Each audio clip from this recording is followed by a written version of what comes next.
All right, so this is where we are now about this diagram here. So I hope this is clear enough for us to see. Oh man, let me just draw it again. Okay, so from our diagram here, we have the three dimensions x, y, and z. So first thing, we'll have what is source point. Okay, something that what causes the radiation. We have a source point. So that is known as a what? It is known as the source point. Source point. Source point. Yeah. Okay. And then, hope that's clear. Source point. And then this source point will now do what? Because our current JS will be around this source point. So this will be JS. JS. This is JS. Of course, our scalar field or our scalar potential is around it, which is V, our scalar potential. Then from the source point to the field point, that's where we, the point of observation, field point, that's R. I remember we said R is what? Arrow bar minus arrow bar prime. Okay? Where arrow bar prime is the point of, that's the source point. Okay? Of course, it will be some meters away from the origin.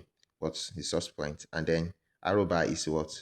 The point of observation. That's the distance from here to here. So R is what? Arrow bar minus arrow bar prime. Okay, we said that before. Just a review. Then at this point, at this point, that's the field point. That's where you have the what? The magnetic field and also the what? Electric field. Of course, the magnetic vector potential too, which is A. And this is referred to as what? Field point. Okay. So this is just computation of the field due to, look at it here. This is what? Computation of the fields due to a given current distribution, JS. Okay. Now, with that being said, the magnetic field can be found from 8A. Remember 8A? This is the point we go back and forth. There is 8A, yeah, 8A. Remember 8A. Okay. So the magnetic field, which of course this is magnetic flux density, B. But we know the relationship now. We've said that over and over again. So it's equal to what? The coil of the magnetic vector potential, which is this. And remember, B is equal to this also. So where you have B equal to this, you can replace it by saying mu naught H. Mu naught H equal to this. Okay? So remember, DH, this H is the magnetic field intensity. This is the magnetic flux density. So since we are talking about the magnetic field, we use H instead of using B. And to use H, you have to do what? B equals mu naught H. So you take this and put it here. And of course, divide both sides by this what? Mu naught. So H, which is magnetic field, equals 1 over, because you've divided both sides by 8 now. 1 over the coil of the magnetic vector potential. Okay, so this is the expression for the magnetic field. Good. Please bear this equation in mind. This equation is so important. Then we've got an expression for the vector potential. We've got an expression for the electric field also. So, and now we've also gotten for the magnetic field.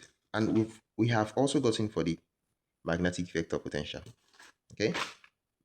So after this, then here, therefore, we may then find the electric and magnetic fields at all points in space resulting from this source current distribution in terms of magnetic vector potential.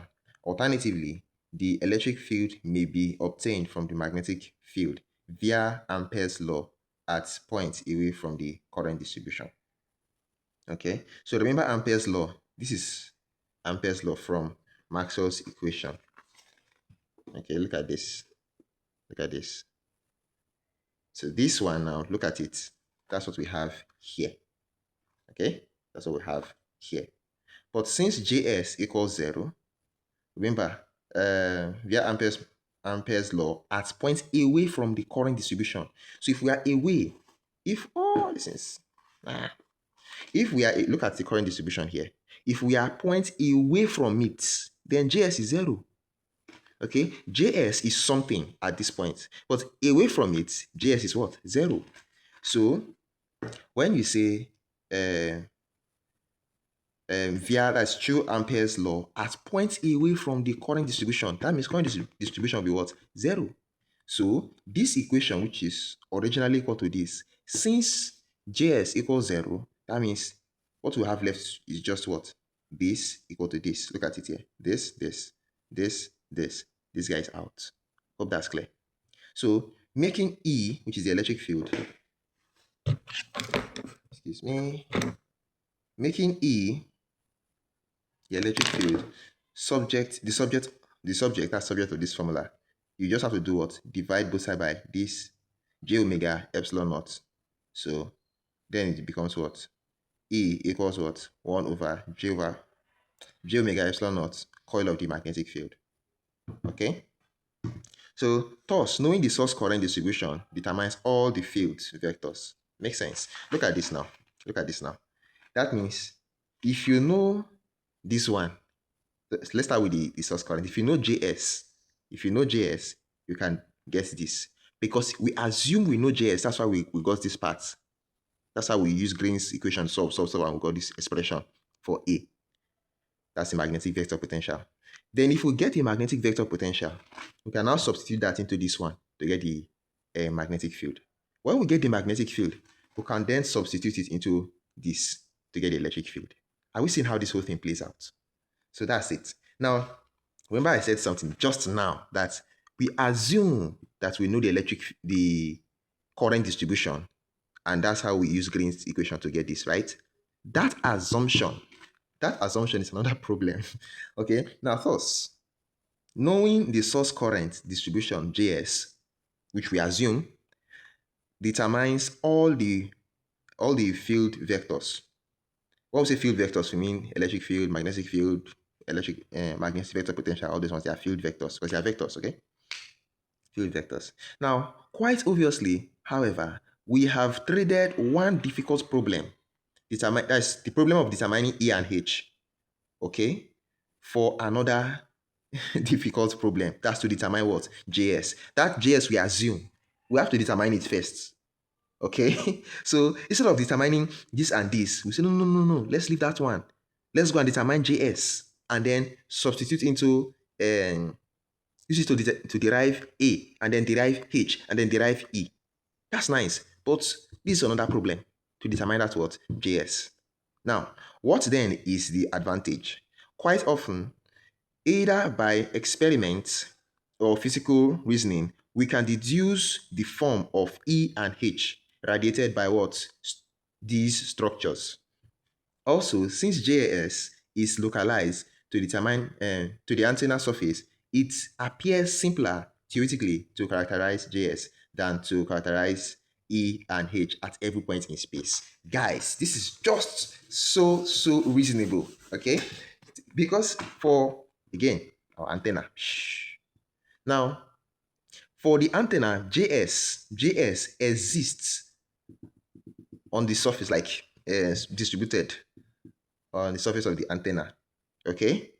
Now, it is theoretically easier to determine what JS is because we have a region or an area where we target it, compared to looking for E and H, which are what? Located in space, unbounded. You understand? So you get the difference now. This one is localized here. Why these other guys, they are spread in free space. Okay, in space. So that's the idea here. That since JS is what? Localized to the antenna surface, it appears simpler theoretically to characterize JS, as to determine what JS is, or the properties and things like that, than to characterize E and H at every point in space. All right. So if we can deduce JS, we can find the resulting fields, okay, or an approximation of them at every point in space using the above development. Above development, those things we have solved so far, okay? Now, for complex antenna shapes, however, such as are shown in figure 1. And don't worry about figure 1, okay? Figure 1 are just pictures of antennas, diagrams of antennas. I'm not going to draw them, okay? Just browse any picture of antenna. And that's horn antenna, types of antenna. Horn antennas, then log periodic antenna, then um, parabolic antenna, and then the last one is monopole blade, monopole blade, monopole blade antenna. Okay, blade. Now, okay, I think we wrote this one in our notes. It was given to us as assignment to draw, just describe and draw. So this was 1A. Then I think this is 1B. Yeah, 1B. 1B. And this is 1C. Am I doing this incorrectly? 1D. Oh, I think this one is what. The numbers doesn't matter, okay? The numbers doesn't matter. But just know that these, when they say figure 1, they are referring to these antennas. Okay. All right. Now, and some relatively simpler ones. So for complex antenna shapes like these ones, the diagrams of those ones, you can browse them. Those ones. And some relative simple ones onto. It is a difficult matter to deduce the form of JS because of the shape of the antenna. Okay. Over the surface of the antenna. For these problems, a more practical approximate method of solution involves the use of what? Friis transmission equation. Okay, that's another method there. Okay, but for wire type antennas, a very good but approximate method makes use of what? Large scale digital computers. All right, so there are there are complex antennas and there are other methods to deal with them. Okay, so the next thing we are going to address now are what? Elemental antennas, elemental dipole antennas. All right, so we'll continue from here in the next video. Okay, so thanks for watching. Like, share, subscribe, comment, click on notification bell when you subscribe, and I'll see you in the next video on elemental dipole antennas.